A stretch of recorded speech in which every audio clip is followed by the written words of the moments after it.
Greetings Earthlings, welcome to ForneverWorld, and today I am delivering the video that several people had requested. That's right people, today I am here to deliver my top 10 anime list.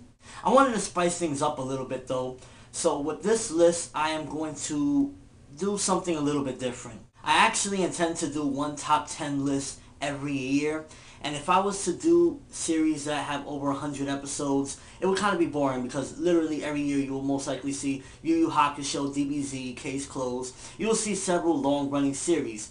So with this video, I decided from now on my top 10 list, because most of you know anyways that Hakusho and DBZ is up there for me, it's up there for everybody.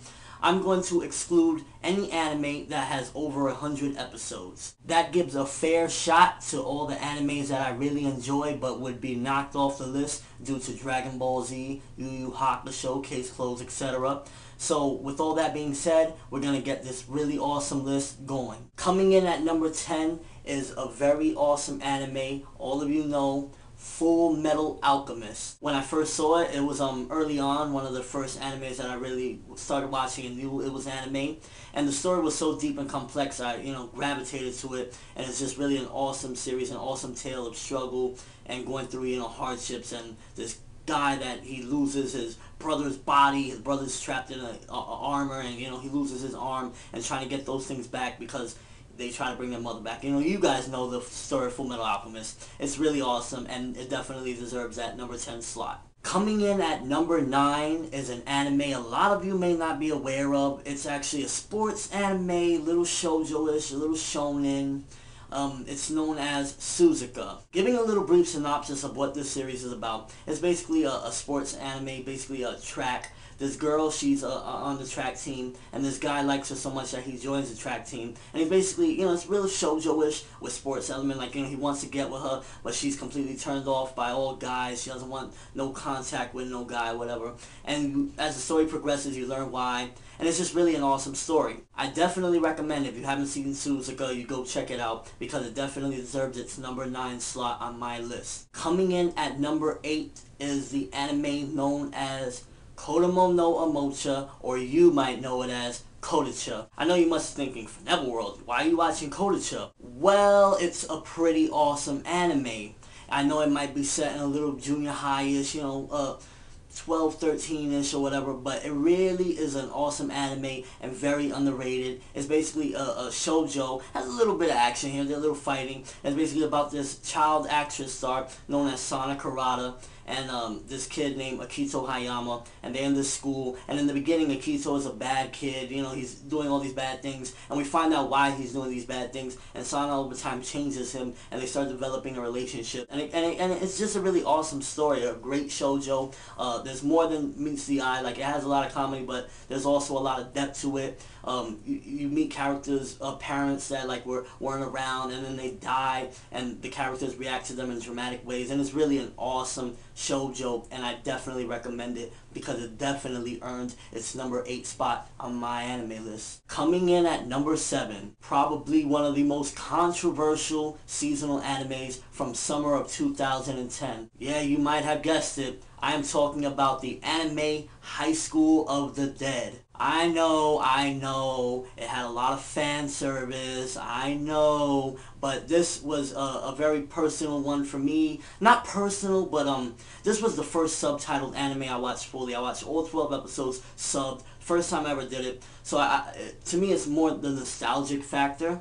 I really enjoyed that. As well as I really enjoyed seeing an anime take on a zombie, breaking out and stuff like that. I know the fan service was a bit much, and it did bother me sometimes, but overall it was a solid series in my opinion. I know I'm gonna get a lot of hate for that, but it was definitely an awesome series in my eyes, and definitely worth the shot. So it definitely earned its spot as number 7 on my top 10 anime list. Coming in at number 6 is a tragedy shoujo-ish anime known as Rumbling Hearts. I know a lot of you may have seen it, and in my opinion it should definitely be more notarized, more acclaimed because in my opinion it is a pretty awesome series and definitely worthy of being called a classic for the tale that it is told. It is basically a tragedy where this guy is dating this girl. She's a sweet little girl, you know, she's always wanted him. It's a group of friends. He's dating this girl, and because he decided to go meet the girl's friend to help her out, the girl gets into an accident,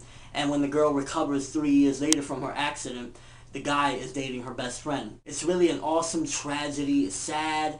It'll probably have you in tears if you can't, you know, control yourself, because it's really just a sad tale.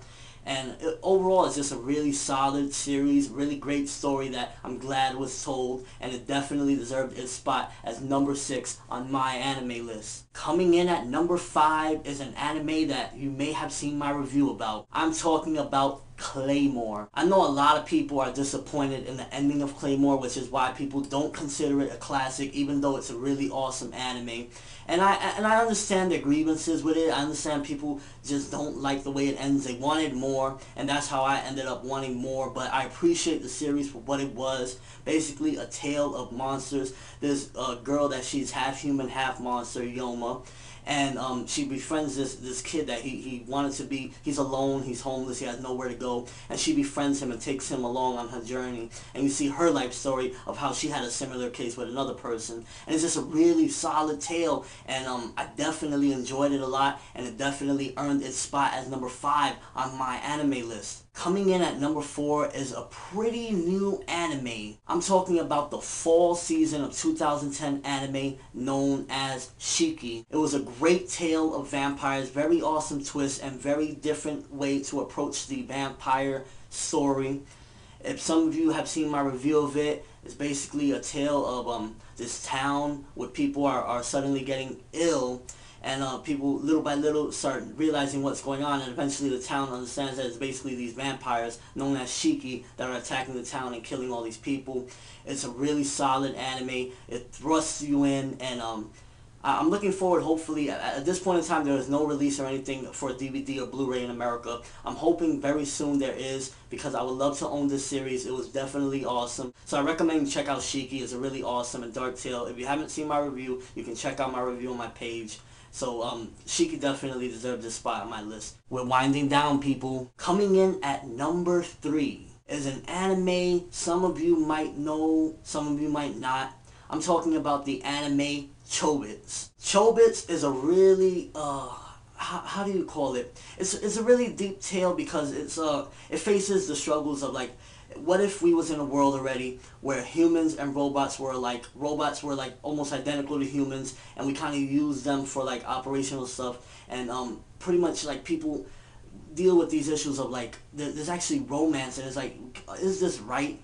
Should this happen? It's really a deep and complex story in my opinion, because it deals with a lot of issues that, what if this really happened? How would people deal with this? So I definitely think that Chobits is a masterpiece in and of itself, and I definitely think that it deserves more credibility. I know that Chobits is being re-released on DVD and Blu-ray, I believe April of 2011. So I recommend you go check that out. Get it on DVD or Blu-ray. Funimation's re-releasing it, and check out what I'm talking about, because this anime, in my opinion, is really awesome, and gives you comedy, gives you drama, and all wrapped in one. And it's really just a great tale of this guy named Hideki and this robot named Chi. Number 2. Coming in at number 2 is an anime known as Hell Girl. This anime was actually treated very unfairly. In my opinion, this anime should have been way larger than it was. It was actually dropped by Funimation after one season of 24, 26 episodes, and picked up by another company, and was only sub-only from there on out. But this anime has so much rewatchability. I've seen this anime dozens of times already since I purchased it, and it's just an amazing series. It basically shows the cruelties of the world and how cruel it could be, and people basically wanting to get revenge. So they go to this website called the Hell Correspondence. They summon this girl that'll basically supposedly kill the people that they want dead and solve their problems, take them to hell. But there's a catch. Upon entering this agreement, when they send those people to hell, when that person that sends those people to hell dies, they'll go to hell as well. So it's really complex, really awesome. It's not for the weak of faint of heart. So if you would get a little, scared of stuff like that, like creepy stuff happening, and all this talk of hell. Like if you're heavily into religion or something like that, I wouldn't recommend you watch this. But if you just want to see an awesome story,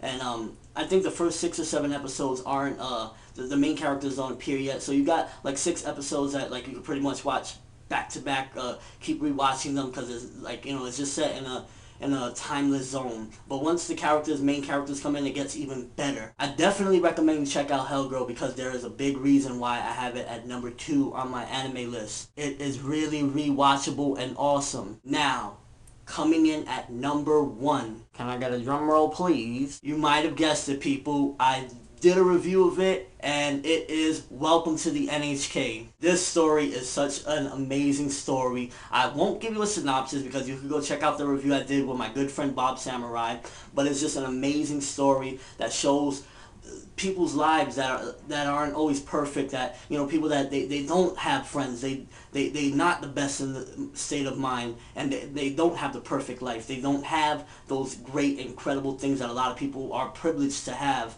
So I definitely put Welcome to the n.h.k. at number 1 on my anime list. It definitely deserves it, and I definitely recommend you check it out because it is an awesome series. Thanks for watching, people. I hope everyone who requested this or anybody that just happened to watch this enjoyed this, and I really want to see your top 10 anime list without any series that has over 100 episodes. Post a video response or a comment in the comment section below, and I will definitely enjoy watching that because it will be something different to not always see the casual Dragon Ball Z, Yu Yu Hakusho, Naruto, One Piece, Bleach. You know, I want to see something out of the norm in your list. Show me your top 10 anime list without those series with 100+ episodes. I'm ForneverWorld, and as always, peace.